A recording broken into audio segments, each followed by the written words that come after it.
other interesting business news, you have General Electric moving their appliance production, or at least some of it, from China to Kentucky with a nearly $500 million investment.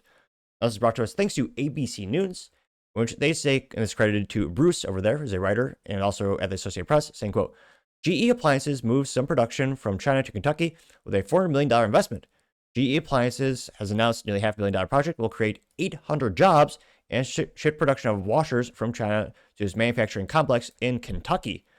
Here you can see the iconic GE logo there. Oh, I'm going to say, there's nothing worse than when, I'm starting to hate touchscreens. They're great when they work, but when they don't, referencing my laptop in front of me now. Going down the article, they say that, quote, the $490 million investment positions the Kentucky Home Appliances Company to rank as the biggest U.S. manufacturer of its washing machines. Now, when asked for comment, CEO Kevin Nolan said that, quote, we are bringing laundry production to our global headquarters in Louisville and will begin manufacturing in the U.S. and believe that manufacturing in the U.S. is fundamental to our, quote, zero distance business strategy to make appliances as close as possible to our consumers and customers. This decision is our most recent product reshoring, aligns with the current economic and political environment, unquote, which, kind of reminds me during the presidency of Trump in his first term, when he was negotiating with Carrier, one of the largest air conditioner manufacturers on the planet, in which he convinced them to say here, as what would Trump say?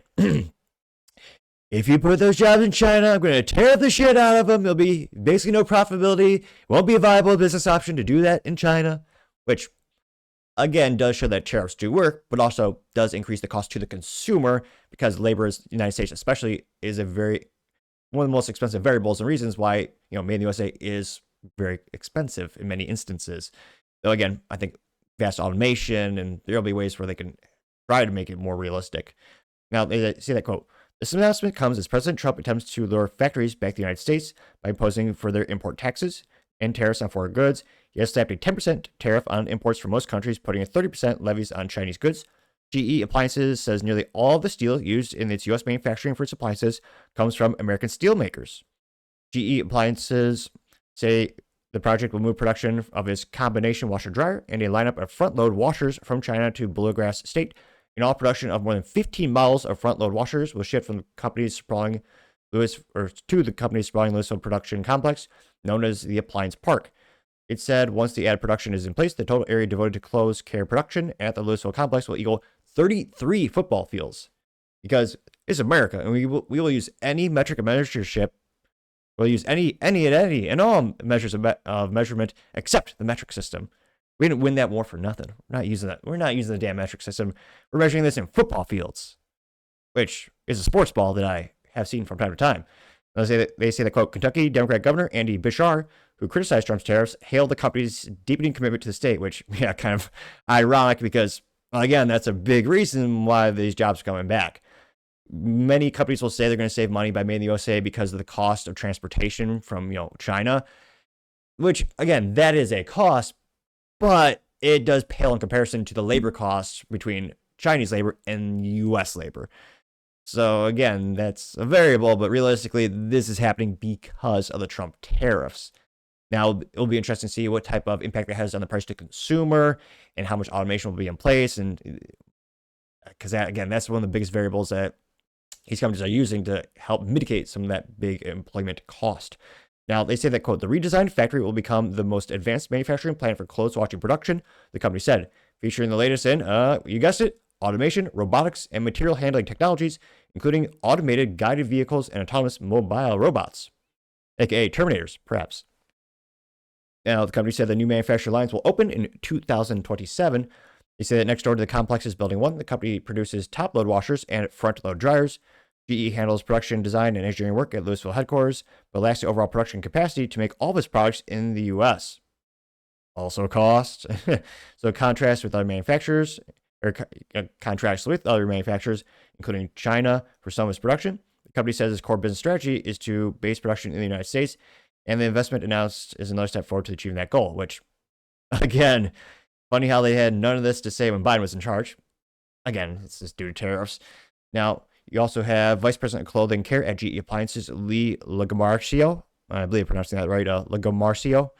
And, quote, manufacturing in Louisville puts production closer to our designers, engineers, and consumers so that together they can create the most advanced, innovative laundry appliances, unquote. They say that the $400 million infusion into the appliance park is the latest round of investments in recent years as part of the company's growth strategy.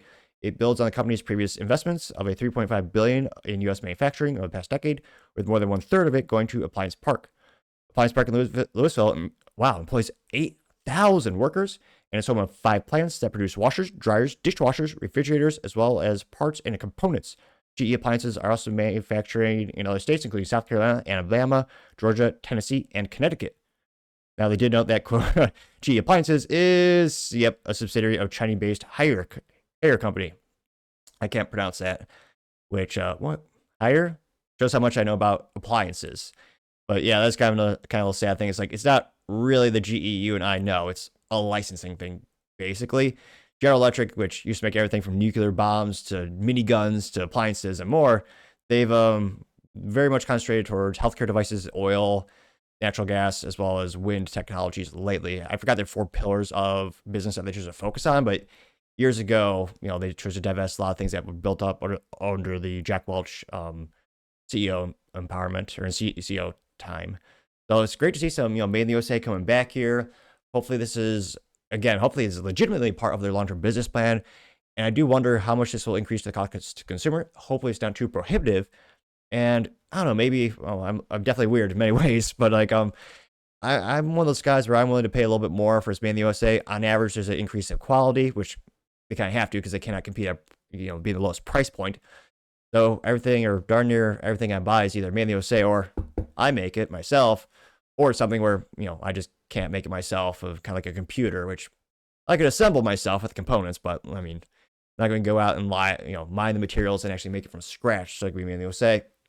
So I know I'm a little bit of an outlier. I buy my shoes Made in the USA, very rare. New Balances, the best. But let me look at thoughts in the comments, because as always, it'd be fascinating to hear what you have to say. Thank you, everyone, for taking the time to tune in today. Again, try to get to 6,000 subscribers by the end of the month. So if you click that button, I greatly appreciate it. Also, give me a thumbs up, thumbs down, or comment. It's a great way to give me some additional feedback, letting me know how I can make the show better and better. Lastly, don't forget to take time to tell your family, tell your friends, tell your coworkers, heck, tell your enemies, tell anyone and everyone. Just stay safe and fight the good fight.